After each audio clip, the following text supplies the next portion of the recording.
1000 কোটি টাকা। 1500 কোটি। কি মিস্টার অনিক, চেহারা এমন চুনা হয়ে গেল কেন? তোকে মাটিতে নামাতে চোখের পলকই যথেষ্ট। আমি ওই শালিমা বিজনেস গ্রুপের শেষ দেখেছি। আমার সাথে থাকতে হলে আর এই বাড়িতে থাকতে হলে তোমাকে আমার কথা শুনেই থাকতে হবে। আমার এই দরজা আপনার জন্য সারা জীবন খোলা থাকবে। তার মানে বৃষ্টি আর সাবির ওমর জাফরের মাধ্যমে টাকা গরম দেখাচ্ছে। চাওয়া আমার একটাই, শালিমার গ্রুপের ধ্বংস। তুমি মেঘলাকে কেন খুন করতে পাঠিয়েছো? কিন্তু আমি ওকে কেন খুন করতে চাইবো? আমি কাউকে পাঠাইনি। একদম মিথ্যা কথা বলবে না। আমি নিজ চোখে সাব্বিরকে দেখেছি, হাতে নাতে ধরেছি। তুমি যদি সাব্বিরকে পারমিশন না দাও তাহলে সাব্বির এই কাজটা কেন করলো, কিভাবে করলো? সাব্বির? হ্যাঁ সাব্বির। তোমাকে একটা কথা ক্লিয়ার করে বলে রাখি, যদি মারতেই হয় সামনাসামনি আমাকে এখানে গুলি করো, পিছন থেকে মেঘলাকে খুন করার চেষ্টা করো না, তাহলে কিন্তু খুব খারাপ হয়ে যাবে।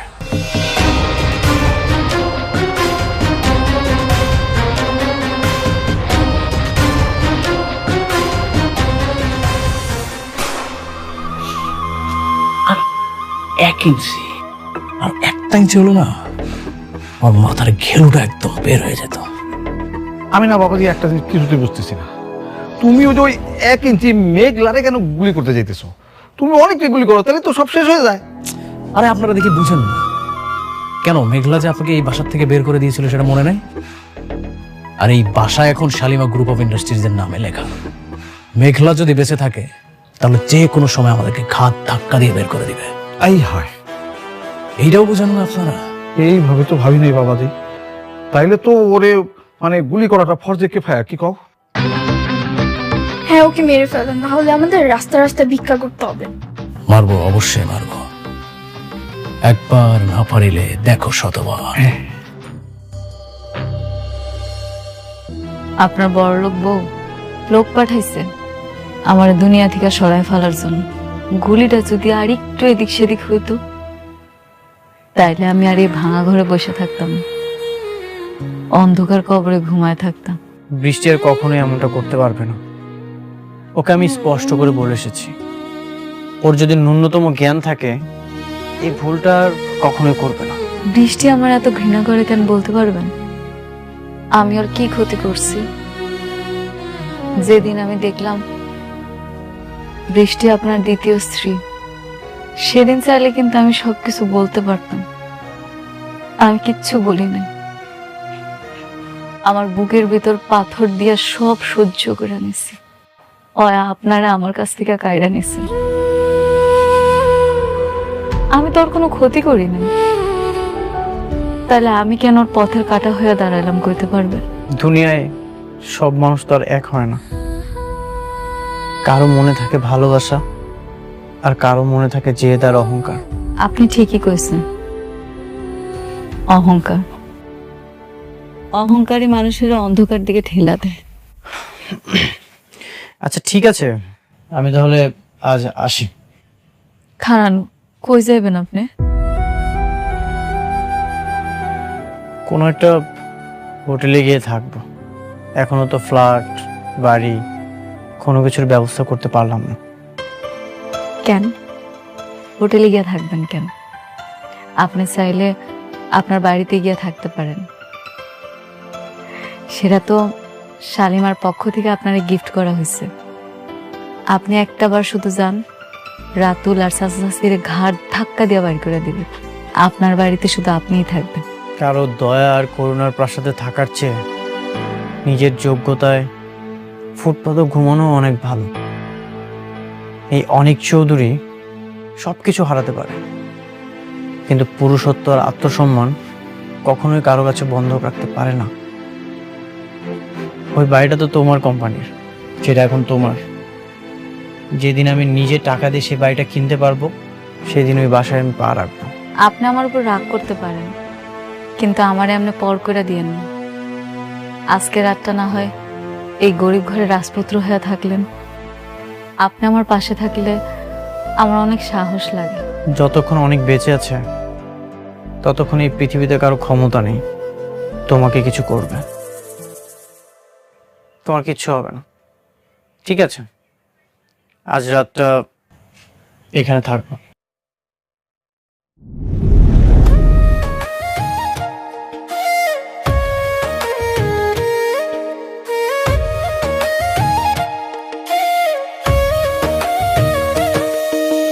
ভাগ্যগুণে পাইলাম তোমায়, ভাগ্যে তো আর রইলা না। দুঃখে আমার বুক ভেসে যায়, সুখের দেখা হইল না। তবু আমি তোমার আশায় কাঁদি দিবারাত সুখে থেকো, ভালো থেকো গরি ঘরে রাজপুত্রে। সুখে থেকো, ভালো থেকো গরি ঘরে রাজপুত্রে।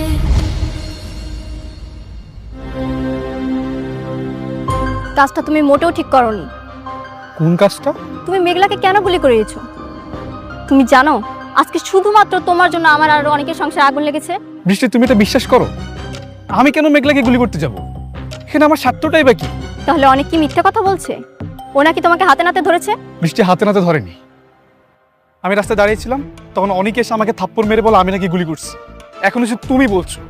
দেখো বৃষ্টি, তুমি এত বড় একটা প্রজেক্টের দায়িত্ব আমাকে দিয়েছো, তা ঠিক আছে, কিন্তু এভাবে মিথ্যা অপবাদ দিও না প্লিজ। দেখো, আমি তোমাকে কোনো অপবাদ দিতে চাই না। এই কথাটা যদি অনেক না বলতো তাহলে আমি কখনোই বিশ্বাস করতাম না। কাজটা তুমি ভালো করোনি। বৃষ্টি দাঁড়াও।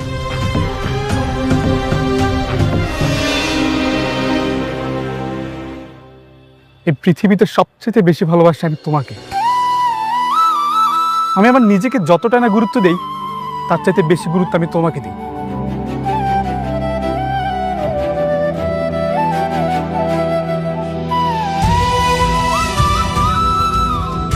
তোমার মাথায় হাত দিয়ে আমি কসম খেয়ে বলছি, আমি গুলি করিনি, বিশ্বাস করো। যদি গুলি করতেই হতো আমি সেদিন অনেকে গুলি করে দিতাম, কিন্তু না, আমি তা করিনি, কারণ আমি তোমাকে ভালোবাসি। তোমার মধ্যে আমি আমার সুখ খুঁজে পাই। দেখো, তোমাকে পাবো না যেন সেই প্রথম দিনের মতো, আমি তোমাকে এখনো ভালোবাসি। ঠিক আছে, আমি এই বিষয়টা নিয়ে আবার অনেকের সঙ্গে কথা বলবো, তুমি কিছু মনে করো না। আচ্ছা ঠিক আছে, আমি চলে যাচ্ছি। দাঁড়াও, আমিও বের হব। ওমর জাফরের সঙ্গে একটা নতুন প্রজেক্টের ফ্লট দেখতে যেতে হবে। চল। ঠিক আছে, চল।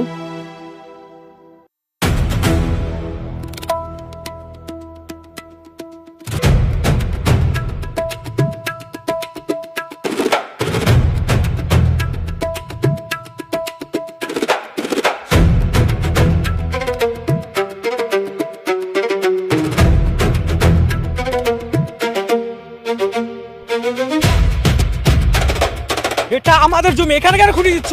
সবকিছু বন্ধ করেন। সব জমিন আমাদের। আর একটা কথা কইলে কাইটা গাঙ্গে বাসায় দেবো। কি কইলি? কাইটা বাসায় দিবি? তোদের তো ভাগ এখান থেকে, একদম মেরা ভালামু।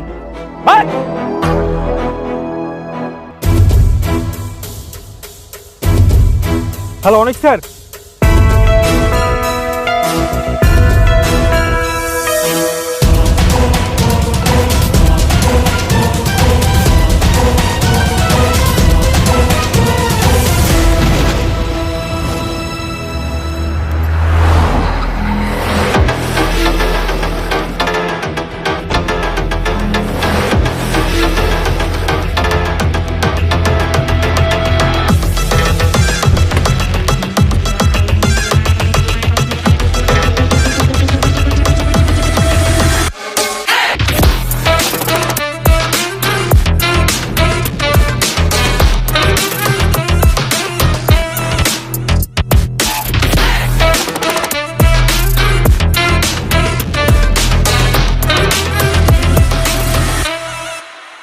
বিড়াল এখন সিংহের সাথে টক্কর দিতে চলে এসছে।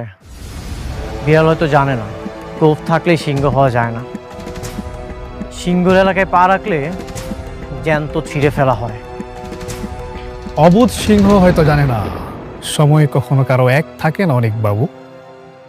খাঁচার সিংহকে বনের ভাগ কোনোদিনে ভয় পায় না। আর কি জানি বললে? বিড়াল। বিড়াল এখন সময়ের বিবর্তনে রয়্যাল বেঙ্গল টাইগার হয়ে গেছে। শুধু সিংহ নয়, পুরো জঙ্গল উপড়ে ফেলা দেওয়ার জন্য সে প্রস্তুত।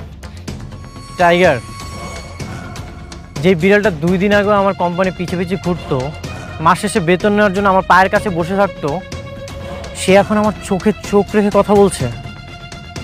তুই কি অতীত ভুলে গেলি নাকি রে? না, আমি একদম অতীত ভুলিনি। আমার সব কিছু মনে আছে। তোমার এখানে চাকরি করতাম বলে সারা জীবন তোমার গোলামি করে যাব, এটা মাথা থেকে ঝেড়ে ফেলে দাও। আচ্ছা, সব কিছু বাদ দিলাম, তুই যা ইচ্ছে তাই কর, আমার কোনো কিছু যায় আসে না।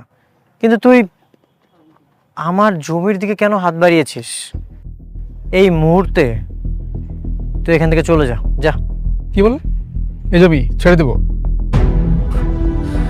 এটা ওমর জাফরের জমি। তার কোম্পানির একটা মেগা প্রজেক্টের জন্য এই জমিটা দরকার। বরং তুমি এই জমিটা ছেড়ে দাও। আমার জমি আমি ছেড়ে দিব? বাহ, তোর বাপের যদি জমি দরকার হয় অন্য কোথাও যে ম্যানেজ কর, দরকার হলে ভিক্ষা কর। যা। ভিক্ষা নয়, আমি বুক ফুলিয়ে এই জমি কিনতে এসেছি। তোমার জমির দাম কত বলো, আমি তোমাকে টাকা দিব। কত লাগবে? একটা কথা মাথায় রেখো, তোমার মতো মানুষকে টাকা দিয়ে কেনার ক্ষমতা আমার হয়ে গেছে। সাব্বির, তুই কি টাকার গরম দেখাচ্ছিস? হ্যাঁ, দেখাচ্ছি। টাকা আছে, গরম দেখাবো না? আসলে তোমার মতো মানুষ তো টাকা ছাড়া কিছুই চিনে না। টাকার জন্য সব কিছু করতে পারো তুমি। আমি তোমাকে ভালো করেছি। কি বললি তুই? কতটুকু চিনিস আমাকে? তুই হয়তো আমার শান্ত রূপটা দেখেছিস, এই জন্য ভাবিস না আমি দুর্বল। আমি যদি চাই আমার জমিতে তোকে পুঁতে ফেলতে পারি, কেউ জানতে পারবে না। ছাড়, অনেক গলার ছাড় বলছি, ছাড়।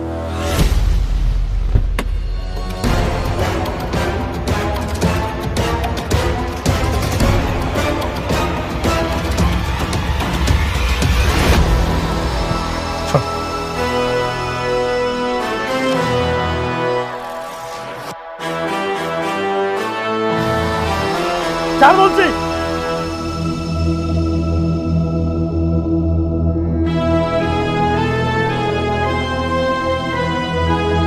ওকে ছেড়ে দাও। কি হলো? ছাড়ো ওকে। কে আপনি? আমার ব্যক্তিগত ঝামেলায় নাক না গলালেই খুশি হব। উনি ডন ওমর জাফর। তোমার চেহারাটা ভালো করে দেখ, দেখ দেখ দেখ। ও আচ্ছা, আপনি তাহলে সেই ব্যক্তি? যাক, নামটা শুনেছো তাহলে? হ্যাঁ শুনেছি, আর এটাও শুনেছি আপনার অনেক দাপট আছে। কিন্তু আপনার এই দাপট আমার জমিতে খাটবে না। এই জমির যত ডকুমেন্টস আছে সবকিছুই পরিষ্কারভাবে আমার নামে লেখা আছে। তাহলে তুমিও পরিষ্কার করে শুনে নাও। ওইসব লিগ্যাল ডকুমেন্টস কোর্টের টেবিলে কাগজ ওড়ানো যায়, কিন্তু ওমর জাফরের কাছে নয়। দেখো যুবক, সারা জীবন আমি যা করেছি সব দাপটের সাথে করেছি, নিজস্ব স্টাইলে। তাই এখনো সময় আছে, চুপচাপ এখান থেকে চলে যাও। আর যদি না যাই? তাহলে তো আমাকে তোমার যাওয়ার স্থায়ী বন্দোবস্ত করতে হবে।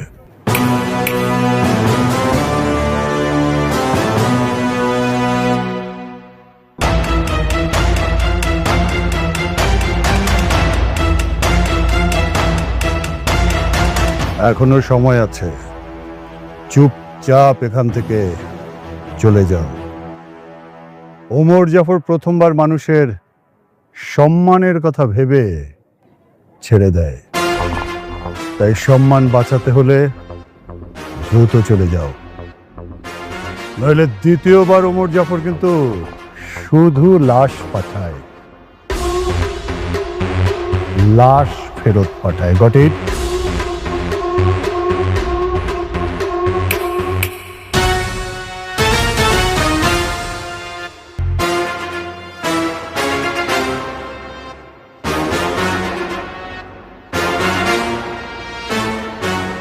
সাব্বির, 2 দিনের শুক্রা সিংহের পোশাক পরে এই ওমর জাফর চৌধুরীর সাথে টক্কর দেয়। ওকে বলে দিও এই জঙ্গল ওর বাবার অধীনে নয়, এখন এই জঙ্গল ওমর জাফর চৌধুরীর অধীনে।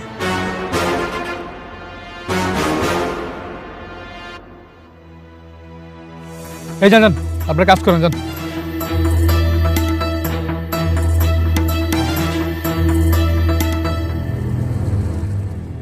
বৃষ্টি তাহলে ঝামেলা করতেছে, তাইলে আপনি মোকাবেলা করবেন কেমনে? মোকাবেলা করতে পারতাম, কিন্তু ওমর জাফর তো তোমার বাবার পুরনো শত্রু, এই জন্যই ভেবেচিন্তে কাজ করছি। বাবার শত্রু থেকে বড় শত্রু হয়েছে আপনার বউ। শত্রুরা সবসময় শত্রুতামি করবে, এটাই স্বাভাবিক, কিন্তু নিজের বউ যদি কখনো লোক দিয়ে গুলি করায়, জমি জমা নিয়ে পারাপারি করে, তখন কি করবেন কন? হ্যাঁ, এই জন্যই সাব্বির এত সাহস পাচ্ছে, না হলে কখনোই এত সাহস পেত না। ঘরের মানুষ যখন আঘাত করে তখন আর কিছু করার থাকে না, আঘাতটা ঠিক বুকে এসে লাগে। তাহলে বৃষ্টিরে গিয়ে নিষেধ করেন, ওরে বলেন যে ওই লোকের সাথে বিজনেস না করতে, ওই লোকটা খুব খারাপ। বৃষ্টি যে কেন এমন হয়রানি করছে। আচ্ছা ঠিক আছে, তুমি তাহলে কালকে চলে এসো। বৃষ্টি, তুমি কি চাও বলো তো? নিজের বাবার কোম্পানির সাথে তুমি ঝামেলা করছো। কি বলছো এসব? আমি আবার কি করলাম? একদিন বলো মেঘলাকে গুলি করিয়েছি, আবার বলছো ঝামেলা করছি। কেন বলছো এসব বলো তো? কি করছো তুমি কিছুই বুঝতে পারছো না? তোমার প্রশ্রয়ে সাব্বির আমাদের জমিটা দখল করেছে। কি চাও তুমি বলো? টাকা পয়সা, ধন সম্পদ? দেখো, এসব ধন সম্পত্তির প্রতি আমার মোটেও লোভ নেই। আমি তোমাকে ভালোবাসি, আমি শুধুই তোমাকে চাই। এই পর্যন্ত আমি যা যা করেছি শুধুমাত্র তোমাকে পাওয়ার জন্য। তাই বলে মেঘলাকে গুলি করিয়ে তুমি আমাকে পেতে চাও? সাব্বির আর ওমর জাফর আমাকেও হত্যার হুমকি দিয়েছে, এইসব করিয়ে তুমি আমাকে পেতে চাও? সাব্বির আর ওমর জাফর কেন হত্যার হুমকি দিবে? সেটা তুমি তাদেরকে যে জিজ্ঞাসা করো, কেন হত্যার হুমকি দিবে, তাই না? তুমি যদি এসব না বলো তাহলে তাহলে কেন করেছে? আমি তো বলিনি। এই মুখে আর কত মিথ্যা বলবা? এই মুখে না মিথ্যা মানায় না, মাঝে মাঝে দু একটা সত্যও তো বলতে পারো।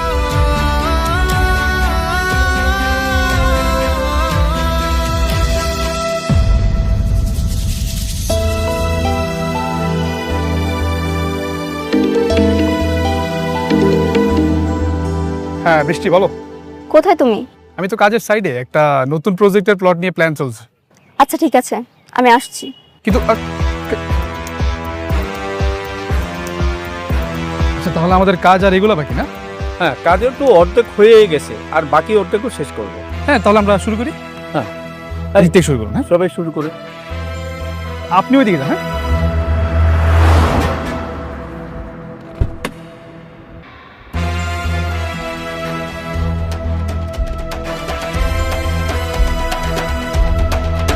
আসো। কি ব্যাপার, তুমি আবার কষ্ট করে আসতে গেলে কেন? তুমি কি করছো সব? কি করবো, কাজ করছি। এটা কি অনেকের জমি? পুরোটা না, বাট কিছুটা। তুমি ওকে জমিটা ছেড়ে দাও, ওর সঙ্গে ঝামেলা করার কোনো দরকার নেই। বৃষ্টি এটা ওমর জাফর মানবে না।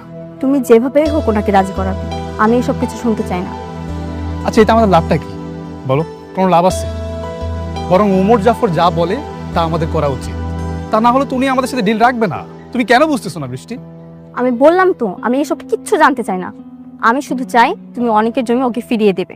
কিন্তু কিন্তু কিছু না। আমি বলছি সাব্বি, তোমার বৃষ্টি বলছে, তুমি তোমার বৃষ্টির কথা শুনবে না? ঠিক আছে, তুমি তাহলে কাজ করো, আমি আসছি।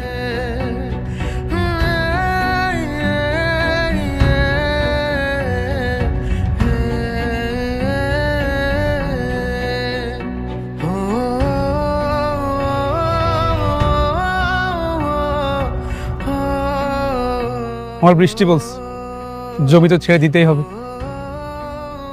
তার জন্য তো আমি আমার জীবনটা দিতে রাজি। আর এই জমি তো কিছুই না। চলো।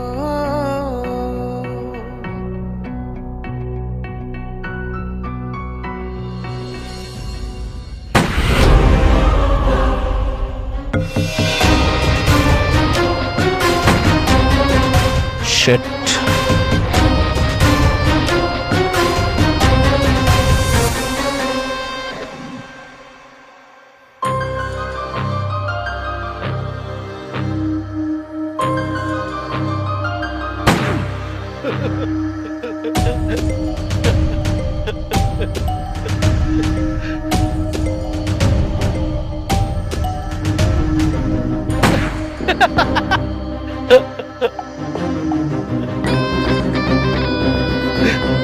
কিছু বলবেন? না মানে হয়েছে কি, তুমি যেমন করে গুলি করতেছো এমন করে গুলি করলে মানুষ তো দূরের কথা, কুত্তার বাচ্চাও মরবো না। তাহলে আপনি চলেন, আপনি গিয়ে গুলি করবেন। আমি তোমার চাচা এমনি হার্টের রোগী গেলে তো দেখবো যে নিজে হার্ট তুলে গেছে। আপনাদের কলজার মধ্যে যদি এতই ভয় থাকে তাহলে বইয়ের শাড়ি চুরি পরে বাসে গিয়ে বসে থাকেন। শুনেন, আমার জ্ঞান দিতে আসবেন না, আর কানের কাছে এইভাবে জ্ঞান জ্ঞান করবেন না। জি সরি আব্বা। বেশি কিছু বললে কিন্তু একদম খবর আছে। হ্যাঁ চলো রুমে যাই আমরা।